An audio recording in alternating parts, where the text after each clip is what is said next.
I'm here with new head football coach for the Delta Panthers football team, Jesse Kendig. Congratulations. Thank you. And let's start off, talk about this year's undefeated Yep. season and state championship. How was that for you?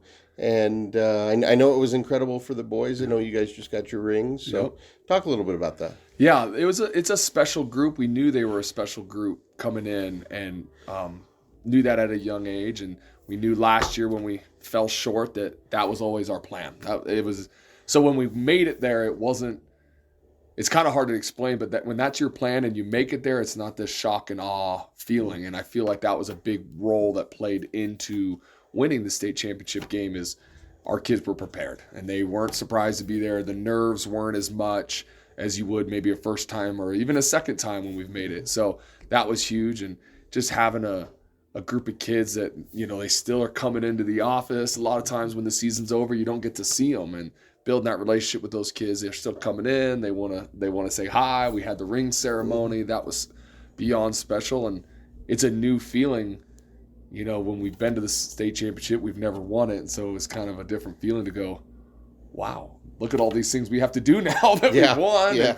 And not that I'm complaining, don't get me wrong, but it's just a very, very cool moment, very cool season. Yeah. So were you aware Ben was going to step down before he made that announcement? Yeah, we had some conversations about, he's like, never nothing definite, but definitely like, we'll just have to see how the season goes. And once that season went the way it went, I was like, okay, this is probably a good chance that he's going to Peyton Manning us. He's going to ride off into the sunset with a championship. So, were you surprised he had made that decision?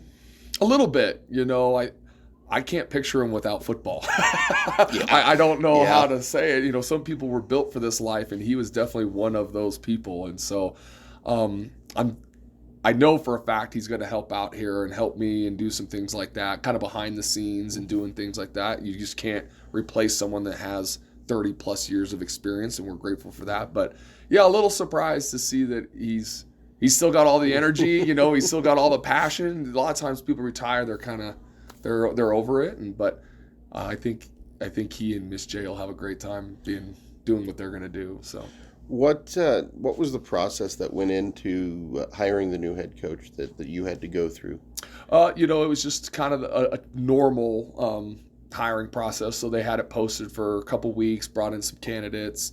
A little different when you're in-house. They already kind of know you. So my interview, I'm sure, was a little different than the other ones that they interviewed just because they kind of knew who I was, but more of conversations that I wasn't aware, that as an assistant, you're not always super aware of, like, how are you going to manage staff? How are you going to manage Monday through Friday, things like that. And we interviewed, and I found out kind of like I think it was a day later, I found out that I got the job, and they didn't leave me on the hook too long. The stress level was pretty high, but very excited for that opportunity.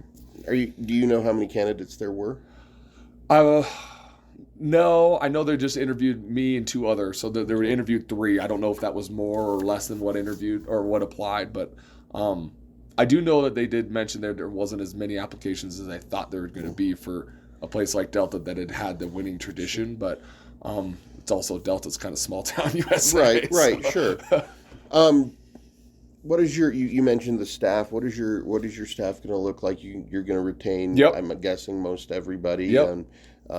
You'll have to have a couple, at least one person replaced. Yep. So, yeah, right now, we're kind of doing those. I didn't want to do anything prior to the ring ceremony. You want to really respect that timeline. And so now that that's done, I'm meeting with all the staff members individually this week, and then making sure they're all still on board. They want to still have the role, or maybe a different role that we're looking at for each and every one of them. And then, like you said, we're going to have to find probably 1 or 2 people to kind of help fill in some of the gaps that we're going to have. So,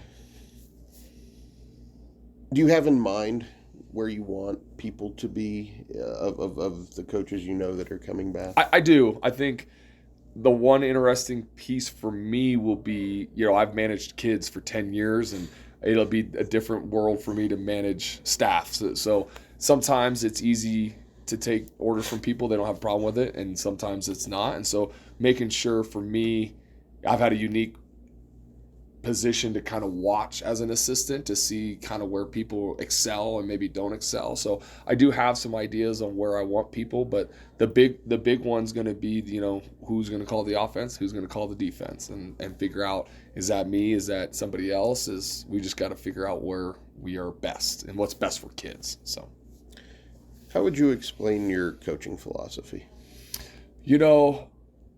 I would definitely say I stand on what I'm really good at, and I feel like I'm pretty good at making relationships with kids. So I build those relationships right now, from Christmas time to summertime, and we build those relationships up, but then just holding kids to high expectations, no different than Coach Jay was. And I think once I hold those expectations, they know what those expectations are. We've built that great relationship that even though Coach Kendig's yelling at me, it doesn't mean that he doesn't love me. It doesn't mean that anything's changed. It just means he expects me here, and I'm not there.